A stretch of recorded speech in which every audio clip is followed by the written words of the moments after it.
is my baby.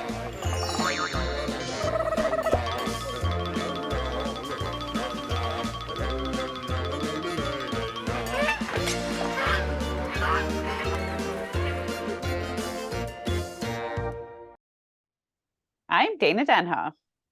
And I'm Melissa Bondi, and this is Adventures in Parenthood, where we take you a ride on the roller coaster that we call parenting. Being active is imperative to health and wellness, and finding an activity that is fun and fitness friendly makes getting moving a lot easier. Melissa, what do you do with Bryn to stay active? What are some of the activities that you yourself or Bryn likes to do? She is very active with gymnastics. So we have found, 6 hours a week practice time, and then she does tumbling elsewhere. So she does tumbling, and gymnastics has kept her so busy and just fit. And she's really, and of course, the outside play is super fun. I got to tell you, though, when it comes to the bike, I don't know. She's very into the scooter, and I'm kind of wondering at this age, like, from what my understanding is, it's not uncommon at age 6, 7, 8 for kids not to be on their bikes as much. And I'm like scratching my head going, why? Because I love my bike. Well, and here I have her. I have a scooter or two. She loves her scooter. She's really fast on her scooter. She thinks it's so much fun. But the bike is, I swear, I don't even know if she rode it this year. She just doesn't. This summer.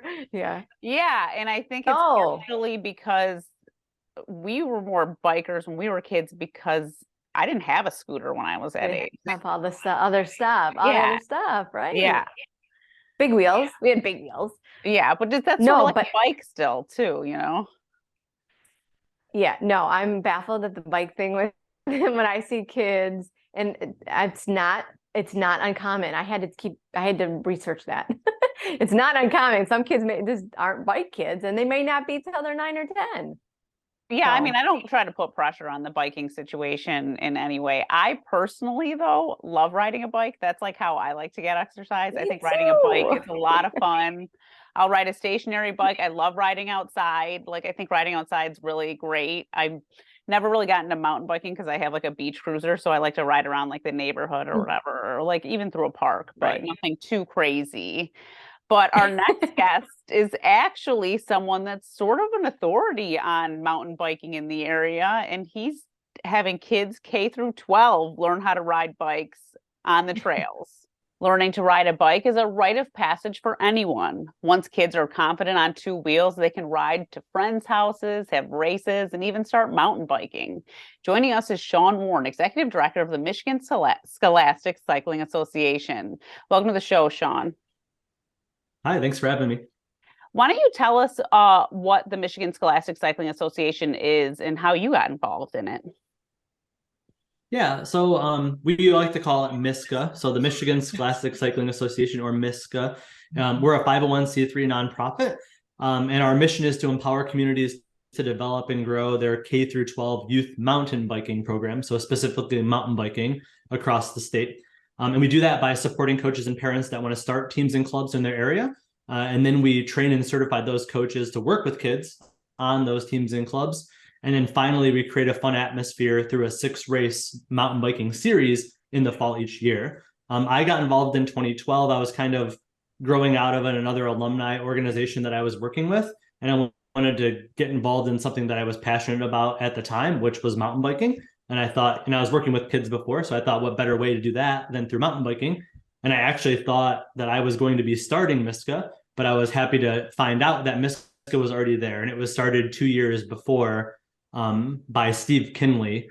And Steve was a professional mountain biker before, and he kind of recognized that the adult races had very little youth participation. And it was kind of like an afterthought. So he thought it was a good way for him to give back and kind of ending his on-bike career. And now we have over 1,100 kids in the program, 500 coaches. And, his goal was ultimately to create a varsity sport for mountain biking. And a lot of the schools already have that now today. It's not like an MHSSA sport yet, but hopefully as we continue to grow, one day we'll be there. Oh, that's amazing, because I know when I graduated in 2000, there was nothing like that going on. Like you said, what was it, 2010 when it first started happening? Yeah, and there's a national organization, and they started around 2009 is like when the first kind of youth mountain biking clubs really started to grow. And yeah, so we were kind of in Michigan on the forefront of that growth, which is pretty cool.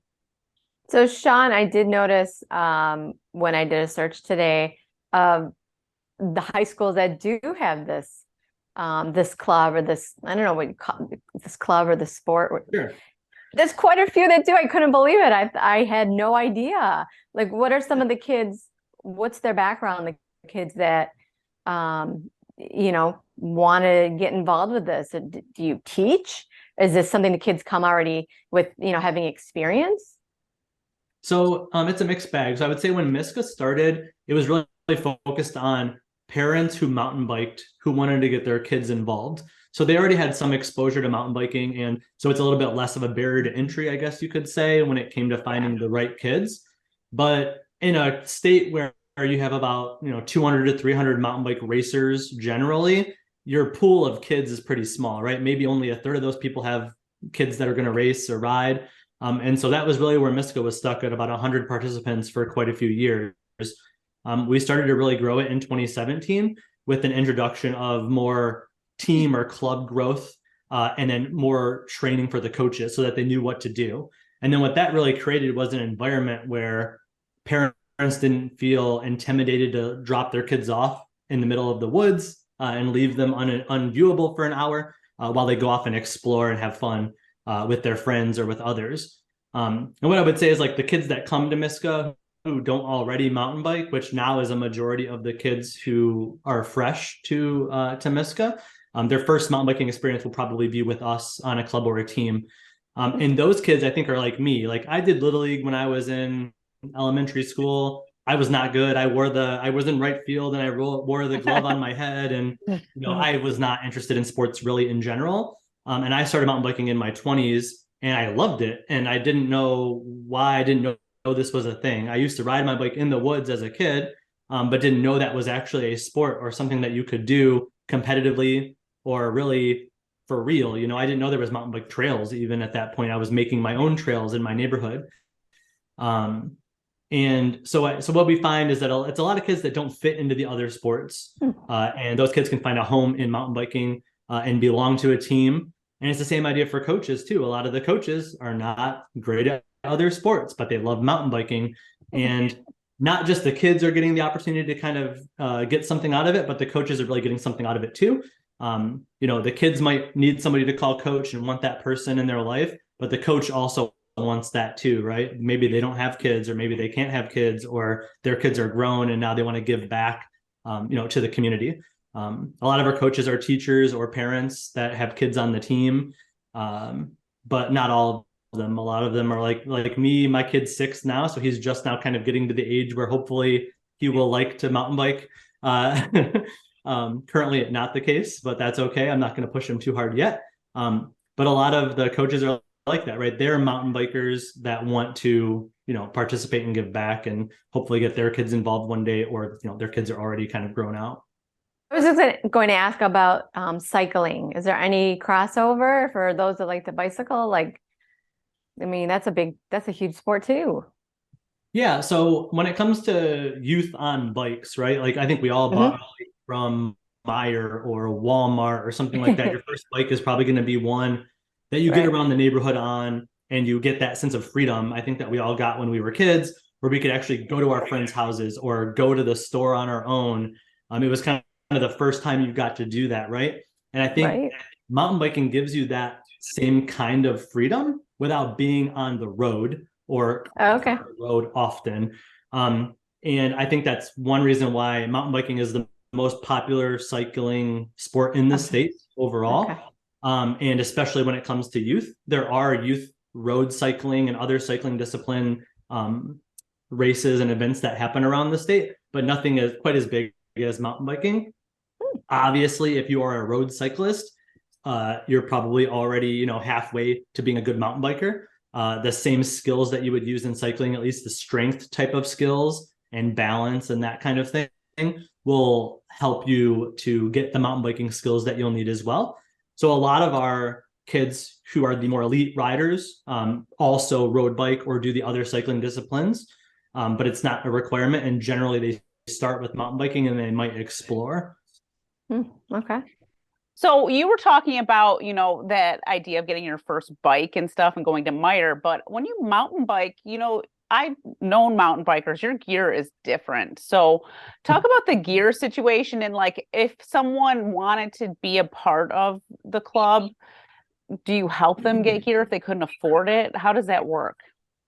Yeah, so I guess I can start with the gear, right? So let's rewind to my journey of mountain biking. My friend took me out on a mountain bike trail. Mayberry State Park in Northville was my first mountain bike ride ever. Not recommended for beginners, generally, just throwing it out there. But he let me, I borrowed a bike and I, liked it. So I went and bought a bike from a bike shop, which is what I would recommend where you should buy a bike. It's not going to be $100. It'll probably be more like $300 to $500 for an entry level mountain bike that is made to go off road. Most of the bikes you might get like at a department store or something like that are made more for, tooling around on the road or sidewalks and maybe a little bit of fun jumps like Napoleon Dynamite or something like that, right? But yeah, so I would say you're prepared to probably spend $300 to $500. We do have a good resale community through MiSCA because a lot of kids grow out of bikes. So as kids are moving up to the next size bike, there's often bikes for sale within the community. And we have a Facebook group for that where parents come together and buy and sell and swap gear. In addition to a bike, obviously you want to have a good helmet. Helmet will run you, about $100 or so, and shoes, and then generally like a jersey or something like that you might get when you're going to start racing. But you can ride a bike in any clothes really that you feel comfortable in and that you're that you can move in. So any general athletic clothing that you might have is fine for mountain biking, especially when you're getting started out. As you get more advanced, bikes can go up to $10,000. A lot of our kids are not riding that expensive of a bike, but I don't go around and see what they are. I don't Google them or anything like that. But they're probably a couple $1,000s for the higher end bikes that our kids are riding. And then you'll have shoes that we probably will clip into the pedals, and those all become a little bit more expensive. But you have more control and power, likely on your cranks and that kind of thing. As far as like scholarships or financial aid goes, a lot of our bike shops do offer discounts. So like D&D Bicycles is our series sponsor, and they offer I think it's a 20% discount to all MiSCA participants. It's 10 to 20%. Sorry, don't quote me on that. But they do have a discount program for all MiSCA participants. Trek just rolled out a discount for participating Trek retailers, and I believe that's 20% off Trek bikes. Certain bikes, you have to look up all that information too. But there is discounts available through our different cycling partners. We have a lot of local bike shops that we participate with. Wheels in Motion in Arbor is one of our big supporters as well. So I would definitely check them out, and they're a Trek dealer as well. But in general, if a kid can't afford our programming, so like the fees that they pay to MiSCA to participate, we do waive all of those fees. So if they apply, or if they what's the word I'm looking for? If they receive any government aid, if they qualify for government aid, then we waive all fees, which is about a couple $100s a year. So to kind of lower that barrier to entry.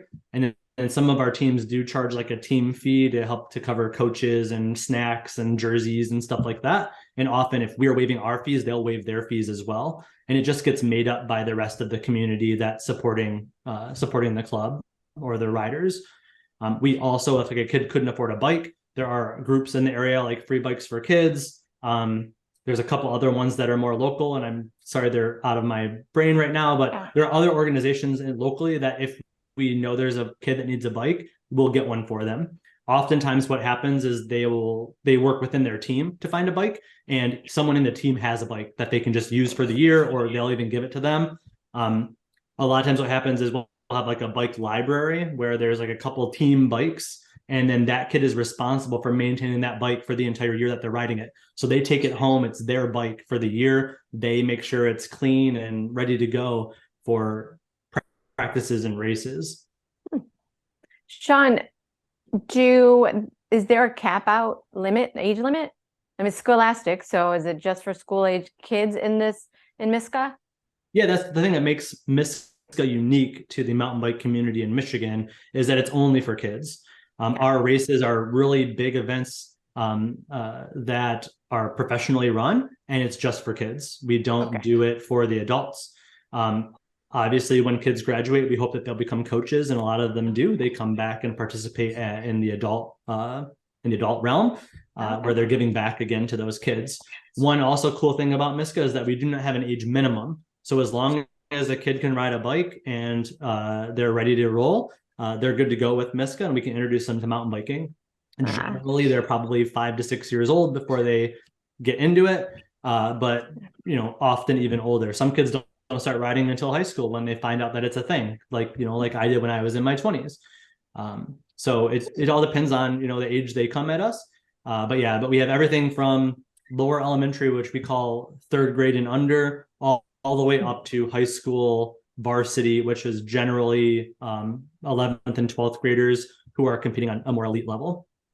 Yeah, okay. I had no idea. I learned this today. This is amazing. That's so cool for kids who want to start or have interest or didn't know where. This is a great organization that's been started. I'm impressed. Yeah, or even just try it out, right? Like you might not know you like a sport until you try it. And that's one of the things that MiSCA does, is that you can just, you work with your coach, right? But you can just come and try it out. You don't have to pay anything to try it out. So you can come to a couple practices, see if it's for you, if you like it or not. Does it fit your schedule? There's all those things that go into parenting, right? Of like, do I have Tuesdays at 6 o'clock available for 2 hours so that I can do this or not, right? And so it doesn't always fit in perfect, and that's okay. And you don't have to dump $200 or something like that before you even know if it'll work or if your kid's going to like it. You can try it out. And that's really where we come in as a nonprofit, right? A lot of youth sports are, let's call it, they're for-profit organizations that, they might not be, a lot of them aren't necessarily gouging, but, they're pretty expensive, and they're not in the business of giving away things for free. They're in a business, right? And they might be really good at what they're doing, and they're paying coaches, where our coaches are volunteers.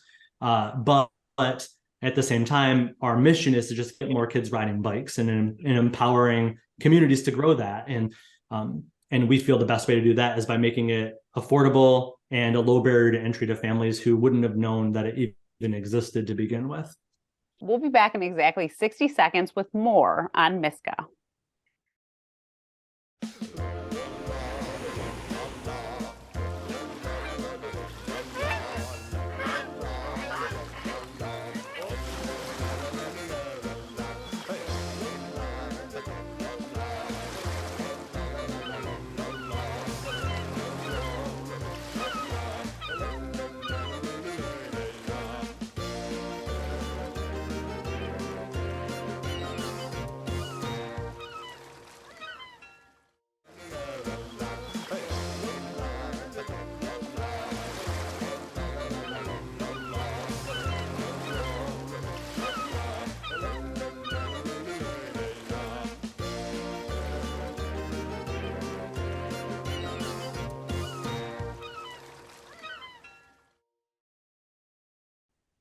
Hi, everyone. We're back, and we are talking with Sean from MiSCA. Sean, question. Is this a sport, the mountain biking, for year-round? We're in Michigan, so we got snow, we've got all the seasons. Are they doing it year-round? Yeah, it really depends on the rider, right? Like personally, myself, I'm not a big fan of cold weather, and so I don't generally ride outdoors in the winter. But fat biking has become a pretty popular sport in Michigan.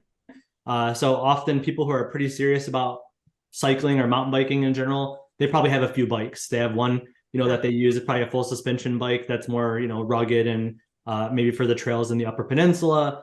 They might have a hardtail, which is just a front suspension bike that's more apt to the trails in this area. And they might have a fat bike that they use in the winter to keep the fun going year round. It's definitely possible. What we do see in the race world is that racing, it's track cycling generally in the wintertime or time when it's cold outside or the roads aren't looking nice. They do road cycling and gravel cycling in the spring and summer, and then we transition to mountain biking in the late summer, fall, and then finally they round up with cyclocross racing, which happens in a late fall. you can kind of look all those stuff up, but there's a lot of different cycling disciplines for the cyclist out there that wants to cycle year round. If they're competitive, there will be races happening throughout the entire year throughout Michigan. Can Very you talk cool. about, you know, I don't even know if I've known any female mountain bikers, and sort of getting girls involved in it too, because I have a 6-year-old daughter at home that is still reluctant Awesome. to ride her two-wheeler at this point. You know, like she hasn't learned quite yet. She wants to do it because her friends are doing it, but she has not gotten the guts to do it yet. Yeah, so we do have a few different programs that are meant to increase female participation. It's a problem in cycling in general that women either don't feel empowered or don't feel welcome in the sport. And so we are trying to bridge that gap, right? And I know I'm a man talking to two women, but most of our board is women and most of our staff actually are women as well. And so we do take it pretty seriously that we want to grow female participation throughout MiSCA. So we do have a few different programs that do that. First is our Brave Girls program. It's like an adventure ride program. So it's nothing about being competitive. It's all about women, coaches, and girls coming together to ride together in a fun environment. Generally, they're doing gravel rides or something that's a little bit more longer distance, but just a fun kind of social ride, group ride. And then they get ice cream or a snack or something like that at the end of the ride to socialize and have fun together without all the boys around doing wheelies and, you know, the stuff that boys do around them all the time. One thing that we found is that it can be a little bit intimidating, right? To like come to a new thing where there's, you know, let's call it 80% boys that are there. It doesn't look like a female sport or somewhere that girls would be welcome. So we're trying to do is create these environments where girls do feel welcome and empowered to gain skills and gain the motivation and, you know, and to grow and to do the things they want to do on a bike, as opposed to what they're kind of doing that the boys are doing. And so we're hoping that the Brave program is doing that. We started one in Southeast Michigan. I think this was the second year that that's been running. And it basically, it serves all of Southeast Michigan. They go from the DT Energy Foundation Trail near Ann Arbor, Waterloo trail system, all the way to Lake Orion, depending on the day that they're doing it. It's like 6 rides throughout the summer. And again, it's all supported by female coaches and female riders. There's no boys allowed in the program. No male coaches are in there either. So usually if the dad comes, he might drop her off and then do a ride himself, and then let the girls have their ride. We're also facilitating growth with Little Bellas chapters throughout the state. So Little Bellas is a national organization that focuses more on younger girls. So I think it's I want to say it's grades 6. Gosh, I'm bad at this. Younger girls though. Brave is for girls middle school and high school, and Bellas is for younger age girls, so elementary and middle school, I believe. So we don't. It's a national organization, so we don't own it or do the registration for it. But our staff are the mentors for those programs in Southeast Michigan, and we're growing a new one as well that hopefully will be announced soon. But it's will be made more for like underprivileged kids that might not have access to bikes or to trails in their area, and we'll be able to kind of bring bikes to them and help them to grow their love for the sport as well. Well, Sean, we're just about out of time, but if you want to tell people why they should get involved, to get their kids involved with MiSCA, and what the benefits are. Yeah, I could talk about that for longer than this whole interview, but the easy answer is really it's fun. So you're not really pulling teeth to get your kid to ride a bike generally, and I think it's something that they will enjoy doing. I think anything that we can do to kind of remove ourselves from the coaching element and let another adult work with our kids to work on skills and get them motivated and have fun to do something is a good thing. A lot of times as parents, we get a lot of pushback from our kids because we're keep on nagging them or telling them how to do things. They hear from us all the time, but in school, they listen to teachers and coaches and the people that they look up to and respect there a little bit differently than they do generally with the parent that they're with all day. So I would generally say that even if you're not having success teaching your kid how to ride a bike, or they're not really loving it with you, they still might like it if it's with a bunch of other kids in an environment where where they don't feel like, somebody's telling them what to do every second of the ride. And what mountain biking has, it's an element of adventure and the unexpected, right? So you never know what's going to come around the corner. There's going to be a log pile, there's going to be a route, there's going to be a downhill, there's going to be a climb, something's going to happen. It's going to be fun and new. And as you get to learn a trail system, you'll know it's coming, you'll shift ahead, you'll work harder to get up that hill. And that sense of accomplishment you get allows you to ride the same trail over and over again and have a different experience each time. In April, when I'm first starting to ride for the year, the trails I ride feel way different than they do in October when I've been riding all year long. And one more thing I'll just say is that there's not a coach like watching your every move either. So there's a little bit of an extra element of freedom and free play for the kids, where it's not like soccer or football or other sports where they're on a field and everyone can see every move they make and they feel like they're under a microscope. They have a chance to make mistakes and have fun and do what they want to do on their own in a safe environment, right? There's a coach, probably a couple 100 feet ahead and a coach a couple 100 feet behind them in a group of like 12 kids or so in a train. And so, they might not even be with another kid right away in the area. So they get to experience something on their own. And I always like to call it, it's like a roller coaster that you control, right? So how fast do you want to go? You control that. How hard do you want to work that day? You control it.